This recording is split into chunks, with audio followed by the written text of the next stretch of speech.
तुम्ही MIM बद्दल आक्षेप घेतला, पण मग तुमच्यावरही तसे आक्षेप झाले होते की तुम्ही काँग्रेससोबत युती केली. हो, पण काँग्रेसबरोबर एक तेच मी म्हणतोय ना की आम्ही काँग्रेसबरोबर युती केली, ही भाजपनी आम्हाला ढकलल्यामुळे झाली होती. हा एक भाग वेगळा झाला.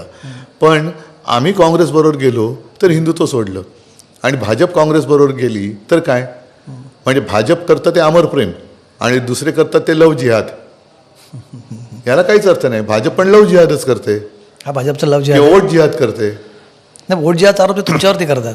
ते नाही वोट नाही, जिहाद पण मी आता सांगितलं ना, MIM बरोबर युती जी अकोटमध्ये केली त्यांनी, हे काय आहे मग? त्यांनी तोडली ती युती आता. ती आता बरं, पालघरला साधू हत्याकांडात ज्यांच्यावरती आरोप केले होते त्याच्यावर तुमच्यावर फार टीका झाली होती. खूप झाली.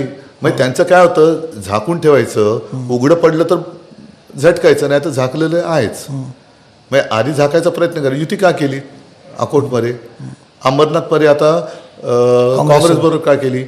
साधू हत्याकांडातल्या आरोपीला तुम्ही पक्षात का घेतलात? आता त्याला काढलंच जाहीर केले. खरं खोटं कोण बघायला गेल्यात तुम्ही बघायला?